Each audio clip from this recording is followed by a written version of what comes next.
आंदोलन घराघरात पोहोचण्याचं काम साम टीव्हीनं सातत्याने केलेलं आहे आणि या आंदोलनाची प्रत्येक घटना घडामोड ही मराठ्यांपर्यंत आणि घराघरापर्यंत पोहोचवत आहोत। आणि त्या संदर्भात हे सगळे असं म्हणाले की आम्हाला साम टीव्हीचे आभार मानायचे। सर्वप्रथम साम टीव्हीचे धन्यवाद।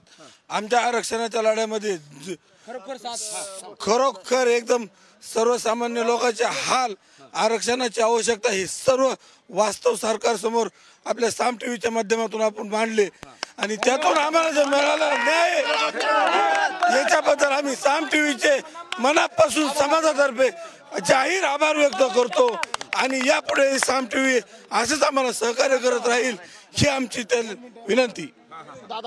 खरं पाहिलं तर मनोज दादा जरांगे पाटलाच्या सुरुवातीपासून अखेरच्या निर्णयापर्यंत जे साम टीव्हीने साथ दिलेला आहे, खरं पाहिलं ते मराठा समाज कधीही विसरणार नाही आणि आमची इच्छा आहे इथून पुढेही कधीही दादाचं कोणतंही अडचण काम आला असेल तरी आपले साम टीव्ही सतत राहावे हे आमची इच्छा आहे। एक मराठा, एक मराठा, काय सांगणार आहे? साम टीव्ही म्हणजे मनोज दादा जरांगेंच्या या सगळ्या संघर्षाचं सुवर्ण पान जर कोणी लिहिलं असेल तर ते साम टीव्हीनं लिहिलं। साम टीव्हीनं जर या ठिकाणी मेडिएटरची भूमिका केली नसती तर कदाचित समाजाचा हा संघर्ष या व्यवस्थेच्या पटलावर दिसला नसता। इतकी प्रामाणिकपणाची भूमिका जरांगे पाटलांची तितक्याच प्रामाणिकपणानं जर कोणी दाखवली असेल तर ती साम टीव्हीनं दाखवली। म्हणून माझा चॅनल आहे हा साम टीव्ही, असं प्रत्येक मराठ्याला असं वाटतंय हा माझा चॅनल आहे। प्रत्येक मराठ्याला वाटतंय माझा श्वास या व्यवस्थेपर्यंत जर कोणी पोहोचवला असेल तर तो जरांगे पाटलांनी आणि तो पोहोचवण्याचं साधन ठरलंय साम टीव्ही। म्हणून हा साम दामदंडापैकी हा साम आज भारी पडला आणि हा साम आमचा आहे, हा मराठ्यांच्या संयमाचा आहे, हा जरांगे पाटलांच्या संघर्षाचा आहे। हे साम टीव्हीनं ज्या पद्धतीने दाखवून दिलं ना, साम टीव्हीसाठी सलाम। सर, साम टीव्ही हे गरिबाचं चॅनल आहे आणि हे गरीब फ्री डिशवर साम टीव्ही दिसायला पाहिजे आणि ह्या चॅनलचा सगळा खर्च महाराष्ट्र सरकारने करायला पाहिजे आणि हे गोरगरिबाचं चॅनल आहे आणि ह्या चॅनलला फक्त ह्या चॅनलला गोरगरीब लोक बघतात।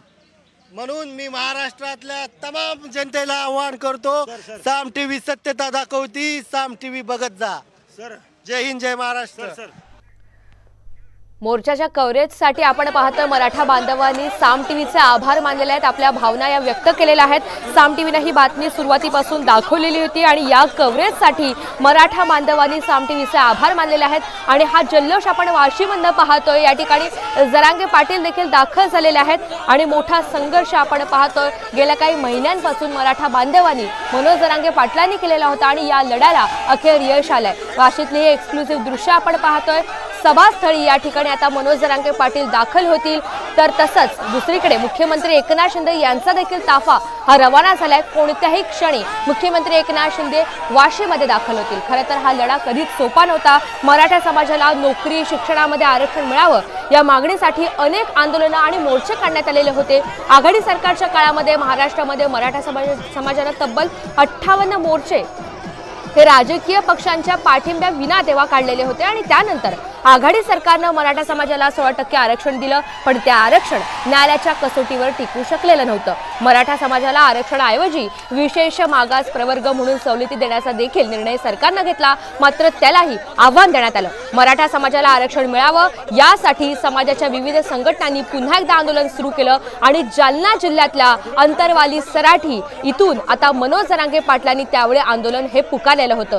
तेव्हा उपोषण स्थळी लाठीचार्ज करण्यात आला आणि त्याचमुळे मराठा आरक्षणाच्या मुद्द्यानं पुन्हा एकदा नव्यानं पेट घेतला आणि तो संघर्ष आज आपण पाहतोय मुंबईच्या वेशीपर्यंत पोहोचला। मुंबईच्या वेशीहून हे वादळ धडकलं आणि त्यानंतर खरं तर घडामोडींना वेग आलेला आहे। कालपासून हे मराठे बांधव वाशीतल्या एपीएमसी मार्केटमध्ये आपण पाहतोय बसूनच होते, तळ ठोकून होते। अखेर अध्यादेश काढण्यात आलेला आहे। मनोज जरांगे पाटलांच्या सर्व मागण्या या सरकारनं मान्य केलेल्या आहेत। मनोज जरांगे यांच्या आंदोलनाला अखेर यश आलेलं आहे। दुसरीकडे आपण पाहतोय मुख्यमंत्री एकनाथ शिंदे यांचा देखील ताफा हा रवाना झालाय।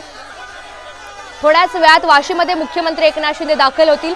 57 लाख नोंदी सापडलेल्यांच्या कुटुंबाला कुणबी प्रमाणपत्र मिळणार आहे। मराठ्यांचं वादळ आज शांत होणार असून मुख्यमंत्री एकनाथ शिंदे यांच्या हातून आज जरांगे उपोषण सोडणार आहेत। वाशीतल्या शिवाजी चौकामध्ये आज मोठी घोषणा केली जाणार आहे आणि याच ठिकाणी सध्या जरांगे पाटील हे दाखल झालेले असून ते मराठा बांधवांच्या भेटीगाठी घेत आहेत.